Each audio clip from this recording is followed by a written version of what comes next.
આપ જોઈ રહ્યા છો ગુજરાતની number 1 news channel news 18 Gujarati. હું છું સિદ્ધાર્થ ધોળકિયા। મહત્વના સમાચારથી કરીએ શરૂઆત। ડીસામાં ફટાકડાના ગોડાઉનમાં બ્લાસ્ટ બાદ આગ લાગી હતી। બ્લાસ્ટની ઘટનામાં 6 લોકોના મોતના સમાચાર છે। 5 લોકો ઇજાગ્રસ્ત થયા છે, જેઓને સારવાર માટે ખસેડવામાં આવ્યા છે હોસ્પિટલ।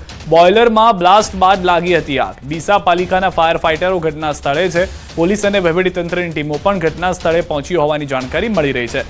રેસ્ક્યુ ઓપરેશન હજી પણ યથાવત હોવાની જાણકારી મળી રહી છે। સૌથી વધારે મહત્વની વાત એ છે કે મોતનો આંકડો સતત વધી રહ્યો છે। પહેલા 1 મૃત્યુની પુષ્ટિ થઈ હતી, ત્યારબાદ 3 અને હવે મૃત્યુનો આંકડો 6 પહોંચી ગયો છે। વધુ જાણકારી ન્યૂઝ 18 સંવાદદાતા કિશોર પાસેથી મેળવીશું। જી કિશોર। સિદ્ધાર્થ, જે ધીમે ધીમે જે છે આંકડો છે તે વધી રહ્યો છે। પહેલા 3 લોકોના મોત નીપજ્યા હતા, તે બાદ બીજી અત્યારે 3 જે મુદ્દેઓ છે તે બહાર કાઢવામાં આવ્યા છે। અત્યારે ટોટલ મૃત્યુ આંક જે છે તે 6 નો મૃત્યુ આંક થયો છે। જ્યારે આ જે ગોડાઉન હતું તે ગોડાઉનની અંદર બોઇલર ફાટવાના લીધે બ્લાસ્ટ થયો હતો અને બ્લાસ્ટ થવાના લીધે અત્યાર સુધી 6 લોકોના મોત નીપજી ચૂક્યા છે। તે ઉપરાંત 5 લોકો જે ઘાયલ થયા છે, તેમાંથી 2 લોકોની હાલત ગંભીર છે અને હજુ પણ જે સર્ચ ઓપરેશન ચાલી રહ્યું છે કે અંદર કોઈ શ્રમિક છે કે નહીં, તેને લઈને અત્યારે સર્ચ ઓપરેશન વહીવટીતંત્રની ટીમો દ્વારા ચલાવવામાં આવી રહ્યું છે।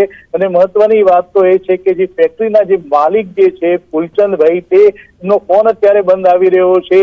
તે અત્યારે ફેક્ટરી જે આ ગોડાઉન છે ત્યાં જોવા પણ નથી મળી રહ્યા અને ફાયર સેફટીના સાધનો ત્યાં હતા કે નહીં। આ જો ગોડાઉન હતું તો ગોડાઉન પર મજૂરો ક્યાંથી આવ્યા, તેને લઈને પણ અનેક સવાલો અત્યારે ઉઠી રહ્યા છે। જો સૂત્રોનું માનીએ તો આ જે ગોડાઉન હતું જે ફટાકડાનું, તેના અંદર મજૂરોને લાવીને ત્યાં ફટાકડા બનાવવાનું કામ ચાલી રહ્યું હતું, તેવી પણ અત્યારે શક્યતાઓ સેવાઈ રહી છે। મહત્વની વાત તો એ છે કે જ્યારે સર્ચ ઓપરેશન પૂરું થશે અને તે બાદ તપાસનો ધમધમાટ શરૂ થશે, ત્યારે જ સામે આવશે કે આ ગોડાઉન હતું કે ફેક્ટરી। સિદ્ધાર્થ। કિશોર, સૌથી વધારે મહત્વની વાત એ છે કે જે મુવમેન્ટ હતી, કેમ કે કેટલાક લોકો ત્યાં આગળ ફસાયેલા હતા, રેસ્ક્યુની વાત હતી, આસપાસથી લોકો પણ દોડી આવ્યા હતા। ચિંતાની વાત એ છે કે ફાયર સેફટી ફરી એક વખત સવાલોના ઘેરામાં છે। ચોક્કસથી સિદ્ધાર્થ, આ બ્લાસ્ટ જે થયો હતો તે બ્લાસ્ટ એટલો ભયાનક હતો કે આજુબાજુના જે ખેતરોમાં રહેતા જે લોકો હતા તે દોડીને આવ્યા હતા। તેમને વહીવટી તંત્ર તેમજ ફાયરની ટીમોને પણ કોન્ટેક્ટ કર્યો હતો અને ત્યારબાદ વહીવટી તંત્ર અને ફાયરની ટીમો ત્યાં પહોંચી હતી। હવે ફાયર સેફટીને લઈને પણ અનેક સવાલો ઉઠી રહ્યા છે કે ફાયર સેફટીના સાધનો હતા કે નહીં આ ગોડાઉનની અંદર। જ્યારે ગોડાઉનની જે પરમિશન છે તે પરમિશન નગરપાલિકા દ્વારા આપવામાં આવેલી છે તેવું પણ અત્યારે સામે આવી રહ્યું છે, પરંતુ સીધો સવાલ તો એ થાય છે કે આ જે ફટાકડાનું ગોડાઉન હતું તો ગોડાઉનમાં જે આ શ્રમિકો અને મજૂરો છે આવ્યા ક્યાંથી, તે સૌથી મોટો સવાલ છે। શું આ ગોડાઉનની અંદર ફટાકડા બનાવવાની કામગીરી ચાલી રહી હતી, તેને લઈને પણ અનેક સવાલો જે છે તે અત્યારે થઈ રહ્યા છે। સિદ્ધાર્થ। કિશોર, અહીંયા બીજી એક મહત્વની વાત એ પણ છે, કારણ કે જે આખું સ્ટ્રક્ચર છે એ જોતા સ્પષ્ટ થઈ રહ્યું છે કે અહીંયા નેસ્તો નાબૂદ થઈ ચૂક્યું છે। જે પુરવઠો હોય તેનાથી વધુ રાખવામાં આવ્યો હોઈ શકે છે, અથવા તો જે કે તેના માટેની જે સેફટી હતી તેનો પણ અભાવ જોવા મળી રહ્યો છે। ચોક્કસથી જે પ્રમાણેનો બ્લાસ્ટ હતો તે બ્લાસ્ટની અંદર જે બિલ્ડિંગ છે તે સમગ્ર બિલ્ડિંગ ધરાશય થઈ ગઈ હતી। જે પતરાઓ લગાવેલા હતા તે પતરાઓના પણ કુર્ચા ઉડી ગયા હતા। તે ઉપરાંત જે રિક્ષા જે હતી તે રિક્ષાના પણ કુર્ચા ઉડી ગયા હતા। પહેલા બ્લાસ્ટ થયો હતો ને બ્લાસ્ટ થયા બાદ આગ ફાટી નીકળી હતી ને આગ ફાટી નીકળવાને લીધે 6 જે લોકો હતા, 6 લોકો જે દાઝીને તેમના મોત નીપજ્યા છે અને જે 5 લોકો ઘાયલ થયા છે તેઓ પણ અત્યારે દાઝેલા છે। ત્યારે અનેક સવાલો આ ગોડાઉનને લઈને ઉઠી રહ્યા છે। આ સર્ચ ઓપરેશન પૂરું થયા બાદ તપાસ બાદ સામે આવશે કે આ ગોડાઉનની અંદર આગ કઈ રીતે લાગી, કઈ રીતે બોઇલર ફાટ્યું અને કઈ રીતે આ ગોડાઉનની અંદર મજૂરો પહોંચ્યા, તે જે રહસ્ય છે તે તપાસ બાદ જ બહાર આવશે। સિદ્ધાર્થ। આભાર કિશોર, સમગ્ર માહિતી બદલ। માલિક છે એ માલિક અહીંયા નથી અને જે અહીંયાના સ્થાનિક લોકો હતા એ સ્થાનિક લોકો દ્વારા જે બચાવવા યોગ્ય લાગતું હતું એ બચાવી શક્યા છે। આગના કારણે અંદર નથી જઈ શક્યા। આગ હતી ભયંકર અને અંદર લગભગ દટાયેલા માણસો ઘણા છે। બ્લાસ્ટનો અવાજ સંભળાયો અને એના કારણે આખું ધાબુ જે છે એ પડી ગયું અને ધાબુ પડી જવાના કારણે ત્યાં માણસો દટાઈ ગયા અને એના કારણે એમને ડેથ થયા છે। અત્યારે બધાને સારવાર હેઠળ સિવિલ હોસ્પિટલમાં મોકલ્યા છે। ટોટલ 6 લોકોને સારવાર હેઠળ ત્યાં મોકલ્યા છે।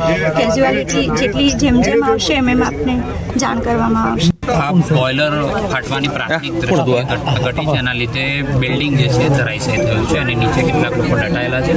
કેટલાક લોકોને બહાર કાઢવામાં આવે છે. 5 લોકોને અહીંથી રેસ્ક્યુ કરીને હોસ્પિટલ મોકલ્યા છે, જેની ટ્રીટમેન્ટ ચાલી રહી છે. આરોગ્ય વિભાગ, વહીવટીતંત્ર, SDRF, નગરપાલિકા, ફાયર, આ બધી ટીમો અત્યારે કામ કરી રહી છે. તો દ્રશ્યો આપ જે રીતે જોઈ રહ્યા હતા, જે પ્રતિક્રિયાઓ આવી રહી છે, ખુદ ધારાસભ્ય ઘટના સ્થળ ઉપર છે, પરિવારજનો જે છે તે આક્રંદ કરતા જોવા મળી રહ્યા છે. કારણ કે અહીંયા સવાલ એ છે કે જો ગોડાઉન હતું તો પછી ફટાકડા બનાવવામાં કઈ રીતે આવતા હતા, અને જો ફેક્ટરી ન હતી અને ગોડાઉન પૂરતા સામાન જે રાખવામાં આવ્યો હતો તે તેની જે કેપેસિટી હતા તેનાથી વધારે હતું કે કેમ. અને આ 4 દ્રશ્યો અલગ અલગ બતાવી રહ્યા છે કે જ્યાં આગળ ગુજરાતમાં છેલ્લા 12 થી 14 કલાકમાં ભયંકર આગની ઘટનાઓ ઘટી ચૂકી છે. જૂનાગઢમાં બારદાનના ગોડાઉનની અંદર આગ લાગી હતી. વાઘોડિયા વડોદરાની અંદર પણ આગ લાગી હતી કે જેમાં જનરલ સ્ટોરનો સામાન બળીને ખાખ થઈ ગયો હતો. બીજી તરફ વૃક્ષમાં આગ લાગી ગઈ હતી વલસાડની અંદર. હાલમાં જે જાણકારી છે કે 4-4માં આગ કઈ રીતે લાગી તેનું કારણ જાણી શકાયું નથી. જૂનાગઢ GIDCના પણ દ્રશ્યો બતાવીએ. વિસ્તારમાં જે આગ લાગી હતી GIDC વિસ્તારના ગોડાઉનમાં, તેના દ્રશ્યો આપ જુઓ. ફાયર ફાઇટરની 3 ગાડીઓ ઘટના સ્થળ પર પહોંચી પાણીનો મારો ચલાવી આગને કાબૂમાં મેળવવાનો પ્રયાસ કર્યો. આગ લાગવાનું કારણ હજી પણ જાણી શકાયું નથી. તો વડોદરાથી સમાચાર કે જ્યાં આગળ વાઘોડિયા બજારમાં પણ આગની ઘટના ઘટી હતી. જનરલ સ્ટોરમાં અચાનક લાગી હતી આગ. ફાયર વિભાગે આગ પર મેળવ્યો કાબુ. સ્ટોરમાં રહેલો માલ સામાન બળીને ખાખ થઈ ગયો છે. ઇરાદાપૂર્વક લગાડી હોવાની આશંકા સેવાઈ રહી છે. આગમાં એક શંકાસ્પદ વ્યક્તિને સ્થાનિકોએ ઝડપી પણ પાડ્યો છે, પરંતુ હજી સુધી પુષ્ટિ થઈ શકી નથી કે આગ કેવી રીતે લાગી અથવા જે શંકાસ્પદ વ્યક્તિ છે તેણે જ લગાડી હતી કે કેમ. તો વલસાડના તિથલમાં પણ દરિયા કિનારે આવેલા સાંઈબાબા મંદિર બહાર એક ઝાડમાં આગ લાગી ગઈ હતી. મંદિરના ગેટની બહાર આવેલા નાળિયેરીના ઝાડમાં આગ લાગતા લોકોના ટોળે ત્યાં આગળ ઉમટી પડ્યા હતા. ઝાડની ટોચ પર આગ દેખાતા લોકોએ ફાયર બ્રિગેડને જાણ કરી હતી. બનાવની જાણ થતાં જ ફાયરની ટીમ ઘટના સ્થળ પર પહોંચી હતી અને આગ પર કાબુ મેળવવાના પ્રયાસ કર્યા હતા. જોકે નાળિયેરીના ઊંચા તોતિંગ ઝાડની ટોચ પર આગ લાગી હોવાથી ફાયર વિભાગને પણ ભારે જહેમત પડી હતી. ઝાડ નીચેથી પસાર થતી હાઈ ટેન્શન વીજ લાઇનને કારણે આગ લાગી હોવાનું હાલમાં અનુમાન છે. ભારતીય શેર બજાર ફરી તૂટ્યું છે. સેન્સેક્સમાં 1200 પોઈન્ટનો ઘટાડો થયો છે. બેંક નિફ્ટીમાં પણ 700 થી વધુ પોઈન્ટનો ઘટાડો થયો છે. નિફ્ટી મિડ કેપ 500 પોઈન્ટ તૂટી ગયું છે. નિફ્ટી પણ 300 પોઈન્ટ ગગડ્યું હોવાની જાણકારી છે. એક સારી એવા સમાચાર મળી રહ્યા હતા કે માર્કેટ પ્લસમાં જઈ રહ્યું છે, પરંતુ ફરી એક વખત આજે માર્કેટમાં ધડાકો થયો છે. નિફ્ટી 300 પોઈન્ટ ગગડી ગયું છે. નિફ્ટી મિડ કેપ 500 પોઈન્ટ ગગડી ગયું છે. સેન્સેક્સની અંદર 1200 પોઈન્ટનો ઘટાડો નોંધાઈ ગયો છે. તો શેર બજાર ફરી એક વખત તૂટી જવાને કારણે અનેક રોકાણકારોના લાખો કરોડો રૂપિયા ધોવાયા હોવાનું પણ અનુમાન લગાવવામાં આવી રહ્યું છે. ફોરેન ડિરેક્ટ ઇન્વેસ્ટમેન્ટથી લઈને કેટલાક એવા લોકો કે જે પહેલા ભારતીય શેર બજારમાં રોકાણ કરતા હતા તેઓએ રૂપિયા પ્રાથમિક રીતે પાછા ખેંચી લીધા હોવાની જાણકારી મળી રહી છે. નવસારી શહેરના શાંતાદેવી રોડ વિસ્તારની ઘટના છે. સજાનંદ કારખાનામાં રત્ન કલાકારોએ મચાવ્યો છે હોબાળો. રફ ડાયમંડ પોલીસ કરવાના ભાવ વધારાને લઈને માંગ કરાઈ છે. કંપની દ્વારા ભાવમાં વધારો ન કરાતા રત્ન કલાકારોએ કર્યો છે હોબાળો. ભાવ વધારો ન કરવામાં આવે તો હડતાલની પણ ચીમકી ઉચ્ચારવામાં આવી છે. હાલમાં જે જાણકારી છે તે પ્રમાણે જે સુરતમાં રેલી જોવા મળી હતી તે રીતે જ નવસારીમાં પણ રત્ન કલાકારો પોતાની માંગ સાથે હડતાલ પર ઉતરવાની ચીમકી આપી રહ્યા છે. કંપની દ્વારા ભાવમાં વધારો ન કરાતા રત્ન કલાકારોએ આ હોબાળો કર્યો હોવાની જાણકારી મળી રહી છે. તો કંપની દ્વારા ભાવ વધારો કરવામાં આવે, રફ ડાયમંડ પોલીસ કરવાના જે વધારાની માંગ છે તે ભાવ વધારાની માંગ પોલિશનો લેવામાં આવી રહ્યો છે. અને કારખાનામાં રત્ન કલાકારોએ આ હોબાળો મચાવતા મોટી સંખ્યામાં તમામ લોકો એકઠા થઈ ગયા હતા. જો ભાવ વધારો કરવામાં નહીં આવે તો હડતાલ પર ઉતરી જશે તેવું પણ કહેવામાં આવી રહ્યું છે. સજાનંદ કારખાનાના આ રત્ન કલાકારો છે કે જેઓ રફ ડાયમંડ પોલિશના ભાવ વધારેને લઈને હંગામો કરી રહ્યા છે. તેઓનું કહેવું છે કે જેટલું મહેનતાણું મળવું જોઈએ તેટલું મહેનતાણું તેમને મળતું નથી. મજૂરી પ્રમાણે પણ મહેનતાણું આપવામાં નથી આવતું અને જે શેઠિયાઓ છે તે વધુ માર્જિન રાખતા હોવાની પણ વાત કરવામાં આવી રહી છે. સુરતમાં થોડા દિવસ પહેલા જોયું હતું કે કેટલાક રત્ન કલાકારો પોતાની અલગ અલગ માંગ સાથે રસ્તા પર ઉતર્યા હતા. ફરી એક વખત નવસારીથી તેવા દ્રશ્યો જોવા મળ્યા છે. વધુ માહિતી ન્યૂઝ18 સમાચાર ભાવિન પાસેથી મેળવીશું. ભાવિન, શું પરિસ્થિતિ છે, શું માંગ છે તેઓની? ચોક્કસથી સિદ્ધાર્થ, જે વિવિધ માંગોને લઈને છે નવસારી સજાનંદ જે એક્સપોર્ટ છે તેના જે રત્ન કલાકારો છે આજે હડતાળ પર ઉતારેલા છે. ભાવ વધારો જે કરવામાં આવ્યો છે એને લઈને જે છે કલાકારો જે સ્ટ્રાઇક છે આપણી સાથે કેટલાક રત્ન કલાકારો છે એમની સાથે વાત કરવાનો પ્રયત્ન કરીશું કે એમની શું માંગ છે અને કયા કારણોસર એમના જે છે તમારું નામ શું? મારું નામ રમેશભાઈ. અમારી માંગ એ જ છે કે અમારો છે જૂનો ભાવ હતો રત્ન કલાકારનો એ ભાવ અમને કરી દે. બીજા નંબરમાં કારીગરનું શોષણ કરે છે. અમને કે દિવાળી ઉપર ભાવ તોડીએ અને એમ કે ઘેરા હીરા ચલાવશું તો અત્યારે જાડા હીરા કસાવે છે. અત્યારે અમારે જે કામ થતું એ કામ થતું નથી. અત્યારે અમારે ભાડા ભરવા, છોકરાઓની ફી ભરવી અમારે પૂરું પડતું નથી. તો અમે શેઠ પાસે માંગ કરી તો શેઠ અમને એવો જવાબ આપે જેને શહેર હોય એ બેસો, નો શહેર હોય એ કારખાનું મૂકીને બીજે વ્યાજ આવશે. આવો સવાલ કરે છે શેઠને. આવો સવાલ કરાય નહીં. અમે એના કારીગર છે. કેટલા વર્ષોથી આ ફેક્ટરીમાં અમે કામ કરી છે. તો અમે અમારો હક માંગી છીએ કે અમને અમારો ભાવ આપે. જે જૂનો ભાવ હતો એ આપે. વધારે અમારે જોતો નથી. અમારો જૂનો ભાવ કરી દે એટલે અમે કારીગરે શાંતિથી સામે બેસી જઈએ. આટલી અમારી માંગ છે. એક બાજુ મંદીનો માહોલ છે, ઘણા સમયથી શરાતે ફરી પાછું હડતાલ કરવામાં આવી છે. કેવી તકલીફો અત્યારે તકલીફ પડી છે કે અમારે અત્યારે ઘરમાં ખાવાના છાપા પડી જાય છે. પણ કારીગર અત્યારે એટલું બેરોજ. તો હાલમાં જે રીતની પરિસ્થિતિ જોવા મળી રહી છે, રત્ન કલાકારોનું કહેવું છે કે અમને જે પહેલા ખોટા વચનો આપવામાં આવ્યા છે તે. ગાંધીનગરથી સમાચાર. વ્યાયામ શિક્ષકોનું પ્રદર્શન. સચિવાલયના ગેટ નંબર 1 પર પહોંચ્યા છે શિક્ષકો. કાયમી ભરતી કરવાની માંગ સાથે વિરોધ. ખેલ સહાયક યોજના રદ કરવાની માંગ. સચિવાલય ગેટ નંબર 1 પર પહોંચે તે પહેલા પોલીસે રોકી લીધા. પોલીસે ખેલ સહાયકને રોકતા ખેલ સહાયકો રસ્તા પર બેસી ગયા હતા. ભરતી કરોના સૂત્રોચ્ચાર કરી રસ્તા પર બેઠા. જ્યાં સુધી સરકાર કોઈ નિર્ણય નહીં કરે ત્યાં સુધી ગાંધીનગર નહીં છોડવાની નેમ છે. રાજ્યમાં ખેલ સહાયકોની ખાલી જગ્યા ભરવા મામલે આંદોલન છે. ખેલ સહાયકોના આંદોલનનો આજે 16મો દિવસ છે. રાજ્યમાં ખેલ સહાયકોની 5075 જગ્યા ખાલી છે. કાયમી નોકરીની માંગણી સાથે સત્યાગ્રહ છાવણી ખાતે કરી રહ્યા છે પ્રદર્શન.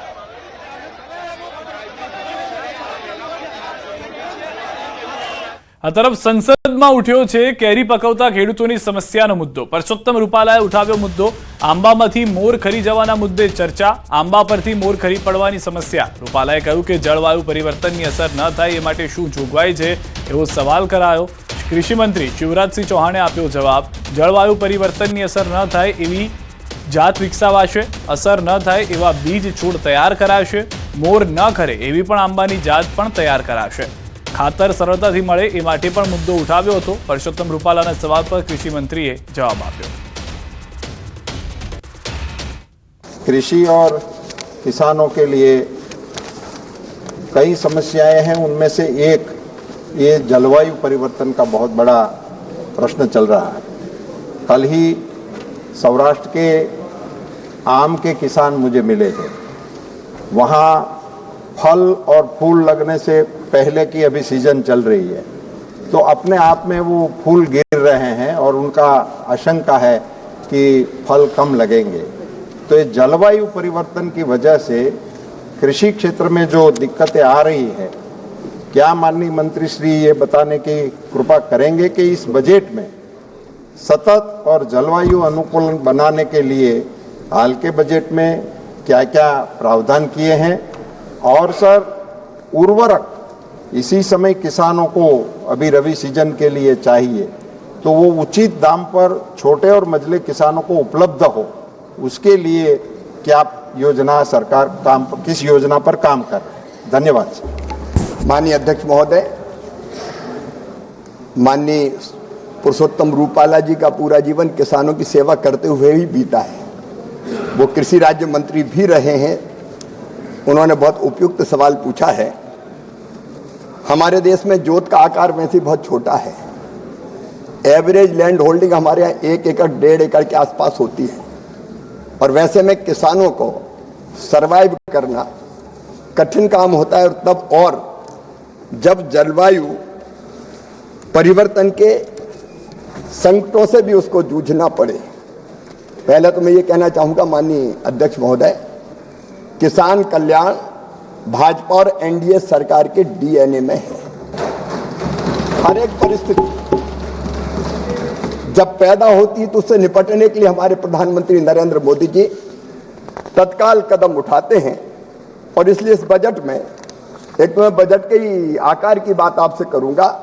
इन्हीं संकटों से निपटने के लिए माननीय अध्यक्ष महोदय 1,37,000 करोड़ रुपए से ज्यादा का बजट यहाँ प्रस्तुत किया पास किया गया है। पहले केवल 21,000 करोड़ रुपया होता था, तब यूपीए की सरकार थी। और इन संकटों से बचाने के लिए माननीय अध्यक्ष महोदय जो कदम उठाए गए हैं उनमें एक, हमारे उच्च उपज वाले बीज जो जलवायु अनुकूल हो, 109 किस्में अभी जारी की थी और इस बजट में जो प्रावधान किया है कि हम उच्च उपज वाले 100 से अधिक बीज की किस्मों को व्यावसायिक रूप से किसानों को उपलब्ध कराएंगे, जिस पर जलवायु परिवर्तन का असर न पड़े। हमने प्रधानमंत्री धन धान्य कृषि योजना भी इसलिए बनाई कि निम्न उत्पादकता वाले जो जिले हैं उनमें हम इस तरह के प्रयत्न करेंगे कि वहां उत्पादन और उत्पादकता दोनों बढ़ने का काम किया जा सके। સુરતમાં ફરી એકવાર સ્વામિનારાયણ સંત વિવાદમાં આવ્યા છે। સ્વામિનારાયણના લંપટ સાધુનો વિરોધ, લંપટ સાધુ ઘનશ્યામ કંડારીનો વિરોધ કરાયો છે। સ્વામિનારાયણ ભક્તો અને બહેનો વિરોધ કરવા પહોંચ્યા છે। 3 વર્ષ પહેલા સાધુ સામે સૃષ્ટિ વિરુદ્ધના કૃત્યના આક્ષેપ થયા હતા। સાધુ ભૂગર્ભમાં ઉતરી જતા વિવાદ શાંત પડ્યો હતો। હવે સંત સુરતમાં જ્ઞાન કથાનું આયોજન કરતા ભક્તોનો વિરોધ। આજે કલેક્ટર કચેરીએ મોટી સંખ્યામાં લોકો વિરોધ કરવા માટે પહોંચ્યા। લંપટ ઘનશ્યામ કંડારીની વિરુદ્ધમાં કલેક્ટરને આવેદનપત્ર આપવામાં આવ્યું। સ્વામિનારાયણ સંપ્રદાય એક પછી એક વિવાદમાં આવી રહ્યા છે, ત્યારે ઘનશ્યામ કંડારી નામના સ્વામીએ જે બફાટ કર્યો છે તેને લઈને સ્વામિનારાયણ સંપ્રદાયમાં વિરોધના સૂર ઉઠ્યા છે। પુરુષો હોય, મહિલાઓ મોટી સંખ્યામાં પહોંચ્યા છે। કલેક્ટર ઓફિસ આપણે વાત કરીશું। માનવબેન, વિરોધ કરવા આવ્યા છો? હા, વિરોધ કરવા આવ્યા છે કે અમને આ ખોટા સંતો પોહાતા જ નથી, કારણ કે આ નાની નાની સાંગને ખરાબ બધી સંસ્કાર આવે, એ લોકો ખરાબ સંસ્કાર દેવા બેઠા છે કે હારા જ્ઞાન વાર્તા કરવી જોઈએ કે આ બધો ખોટો સંપ્રદાય ખરાબ થાય છે, એ માટે અમે એને વિરોધ કરવા માટે આવ્યા છીએ। બિલકુલ। અન્ય બેન છે, બેન આપનું નામ? ગીતાબેન। શું કહેશો ગીતાબેન? આ લંપટ સાધુને કાઢવાના જ છે। કેમ? આ ખરાબ ઈચ્છે છે, બધું બૈરાઓને જેમ તેમ બોલાવે અને નો કરવાનું કરે છે, ધતિંગ કથાઓ એના માટે છે, એવા લંપટને કાઢવાના જ છે। બિલકુલ। સ્વામિનારાયણ સંપ્રદાયના સાધુઓનો વિરોધ ઉઠ્યો છે, ત્યારે આપણી સાથે આપનું નામ? ગોબરભાઈ વેકરિયા। ગોબરભાઈ, શું કહેશો? વિરોધ કરવા પહોંચ્યા છો?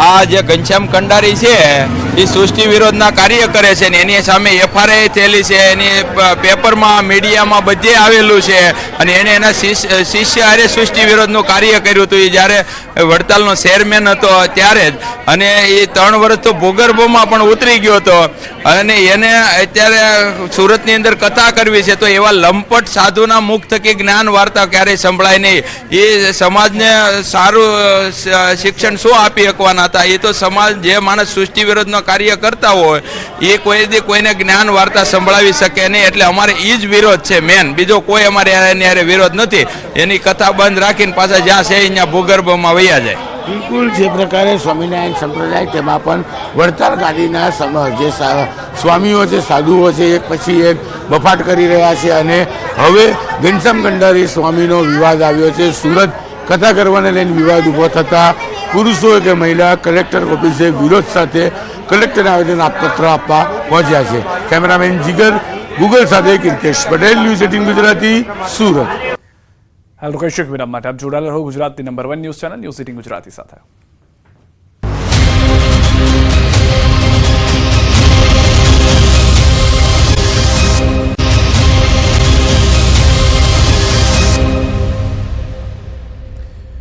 વિરામ બાદ આપનું સ્વાગત છે। નવસારી નેશનલ હાઈવે નંબર 48 પર આવેલા બોરિયાજ ટોલમાં આજથી ભાવ વધારો થયો છે। બોરિયાજમાં માત્ર 4.5 મહિનામાં ફરી ટોલ ટેક્સમાં વધારો કરવામાં આવ્યો છે।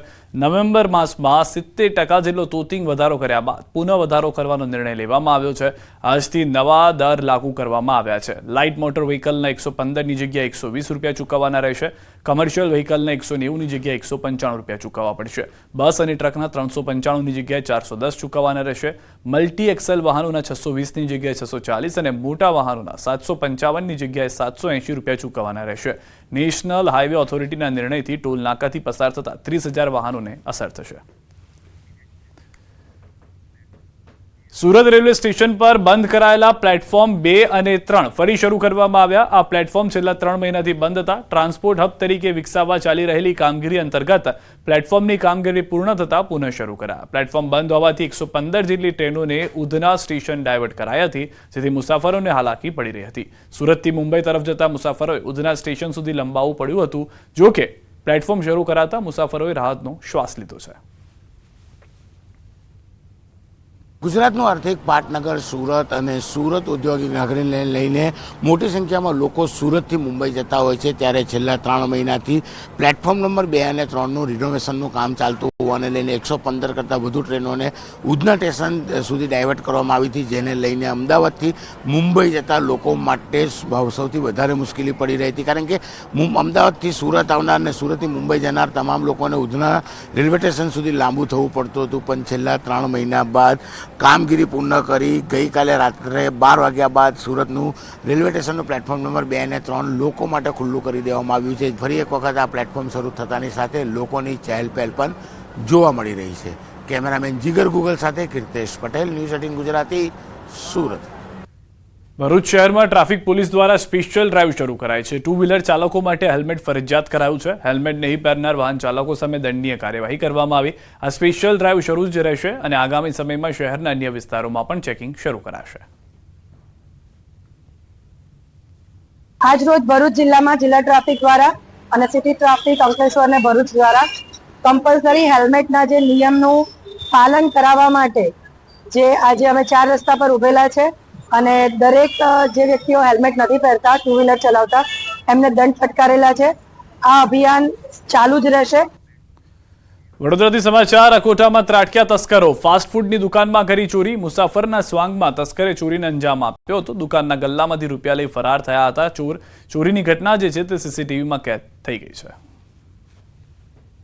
દ્રશ્યોમાં પણ જોવા મળી રહ્યું છે કે ગલ્લો ખોલવામાં આવે છે, કાઉન્ટર પરથી પૈસા લઈ અને ત્યાંથી તસ્કર જે છે તે ફરાર થઈ જાય છે. જે રૂપિયા જેટલા પણ હાથમાં આવ્યા તેટલા લઈ લેવામાં આવ્યા અને ત્યારબાદ ત્યાંથી રફુચક્કર થઈ ગયા. તો કોટાની અંદર કાપડની દુકાનમાં ચોરી થઈ છે. ભગવાનના ફોટાને સીસીટીવીની આગળ મૂકી અને ચોરી કરવામાં આવી. તસ્કરો દુકાનમાં ચોરી કરી ફરાર થઈ ગયા છે. સમગ્ર ઘટના જે છે છતાં પણ સીસીટીવીમાં કેદ થઈ ગઈ છે, કારણ કે અન્ય સીસીટીવી પણ ત્યાં આગળ હોવાની જાણ તેઓને ન હોવાથી ચોરીની ઘટના જે છે તે સીસીટીવીમાં કેદ થઈ છે. વડોદરાથી સમાચાર કે જ્યાં આગળ હોસ્પિટલમાં તસ્કરોનો તરખાટ યથાવત છે. ગોત્રી GMERS હોસ્પિટલમાં ચોરી થઈ. સર્જિકલ વોર્ડમાંથી મોબાઈલની ચોરી થઈ. ચોરી કરતા 3 ચોર સીસીટીવીમાં કેદ થયા છે. હોસ્પિટલમાં સારવાર માટે આવતા દર્દીઓને સાજા થવાને બદલે પોતાનું સામાનનું ધ્યાન રાખવું પડે તેવી સ્થિતિ છે. સરકારી હોસ્પિટલમાં સારવાર માટે આવતા દર્દીઓની સુરક્ષાને લઈને અનેક સવાલો ઊભા થઈ રહ્યા છે. સિક્યોરિટી દ્વારા કોઈપણ પ્રકારની તકેદારી નહીં રખાતી હોવાનું પણ જોવા મળી રહ્યું છે. આણંદ જિલ્લાના આંકલવ APMCની ચૂંટણી એકતરફી જોવા મળી. કોંગ્રેસ પ્રેરિત પેનલના 10 ઉમેદવારો બિનહરીફ જાહેર થયા છે. ખેડૂત વિભાગની 10 બેઠક માટે ચૂંટણી યોજાવાની હતી. કોંગ્રેસ પેનલના 12 ઉમેદવારોએ ફોર્મ ભર્યા હતા, જેમાંથી 2 ઉમેદવારોએ ફોર્મ પરત ખેંચ્યા હતા. ફોર્મ પરત ખેંચાતા 10 ઉમેદવારોની બિનહરીફ જીત થઈ છે. APMCની ચૂંટણીમાં ભાજપને એક પણ ઉમેદવાર ન મળ્યો. ગત 27 માર્ચના રોજ ઉમેદવાર પત્ર ભરવાની આખરી તારીખ હતી, જ્યારે 28 માર્ચે ફોર્મ ચકાસણીમાં 12 ફોર્મ મંજૂર થયા હતા. કોંગ્રેસે APMCમાં પોતાનો દબદબો જાળવી રાખ્યો. કબીર ધર્મદાસ વંશાવલીના યુવા સંત નવોદિત વંશાચાર્ય પંથશ્રી ઉદિતમુનિ ગુજરાતના પ્રવાસે છે. તેઓ જામનગરના આવેલા કબીર આશ્રમ ખાતે પહોંચ્યા હતા, જ્યાં તેમનું ભવ્ય સ્વાગત કરવામાં આવ્યું હતું. 5 માર્ચથી તેઓ સદગુરુ કબીર નવોદય યાત્રા અંતર્ગત ગુજરાતમાં પ્રવાસ પર છે. નવોદય યાત્રામાં આગામી 16 એપ્રિલ સુધી ગુજરાતના વિવિધ ધર્મસ્થાનો અને કબીર પંથના મંદિરો અને આશ્રમોની મુલાકાત લઈ રહ્યા છે. તેઓએ કબીર આશ્રમ ખાતે રોકાણ કર્યું હતું. हमारा गुजरात यात्रा का उद्देश्य है जीव दया आत्म पूजा. हमारा मिशन बना हुआ है सदगुरु कबीर धर्मदास वंशावली मिशन. यह मिशन का उद्देश्य है जीव दया आत्म पूजा. लोगों के अंदर जीव दया का भाव प्रकट हो, लोग पर अपने आप को पहचान पाए. मानव हम भले हमारा शरीर जो मानव कहलाएगा, हमारे अंदर मानवता नहीं होगी तो हम नहीं मानव कहलाएंगे. આજે ગુજરાત યાત્રાના અંતર્ગત વર્તમાનમાં અમે જામનગરમાં ઉપસ્થિત છીએ અને અમારો જે મુખ્ય લક્ષ્ય છે એ જન જનને જગાડવા, કબીર પંથના અંદર એક સૂત્રતા લાવવી એક સિદ્ધાંત જીવ દયા અને આત્મ પૂજાના સિદ્ધાંત ઉપર વિશ્વની સેવા માટે એક સંકલ્પ લેવો અને સૌના અંદર માનવતાને જગાડવી એ જ અમારું મુખ્ય લક્ષ્ય છે. અમરેલી જિલ્લામાં સિંહની પજવણીનો જોખમી વિડીયો વાયરલ થતા તપાસનો ધમધમાટ શરૂ થયો છે. સાવજ નજીક પહોંચી લાકડી ઉગામી હતી. સિંહ જોવા નજીક પહોંચતા સિંહે હુમલાનો પ્રયાસ કરતા લાકડી ઉગામી સિંહને ડરાવ્યો હતો. સોશિયલ મીડિયામાં વન વિભાગને પડકાર ફેંકતો વિડીયો વાયરલ થતા તપાસ શરૂ કરાઈ છે. વિડીયો કઈ રેન્જનો છે, લોકેશન કયું છે તે જાણવા ખાનગી રાહે તપાસ શરૂ કરાઈ છે. ધારી ગીર પૂર્વ ડિવિઝનનો વિડીયો કે શેત્રુંજય ડિવિઝન વિસ્તારનો વિડીયો વાયરલ થતા માત્ર શેત્રુંજય ડિવિઝન ડીસીએફ દ્વારા તપાસ કરવા સૂચના આપી. ધારી ગીર પૂર્વ ડિવિઝન ડીસીએફએ સરકારી નંબર સ્વિચ ઓફ કરી દીધો છે. ગીરના જ પૂર્વ ડીસીએફ મીડિયાને જવાબ નહીં દેવા મોટાભાગે સરકારી નંબર સ્વિચ ઓફ રાખે છે. તો હાલના ગીર પૂર્વ ડીસીએફએ મીડિયાને જવાબ ન આપવો પડે તેના માટે આ નંબર સ્વિચ ઓફ કરી દીધો હોવાના પણ સવાલો ઉઠી રહ્યા છે. વિડીયો લોકેશન અને રેન્જ અંગે તપાસ થઈ રહી છે. આ પહેલા પણ સિંહ દર્શનના નામે અનેક વખત આવી પરિસ્થિતિનું નિર્માણ થઈ ચૂક્યું છે. સમાચારમાં અત્યારે આટલું જ. આપ જોતા રહો ગુજરાતની number 1 news channel news 18 Gujarati.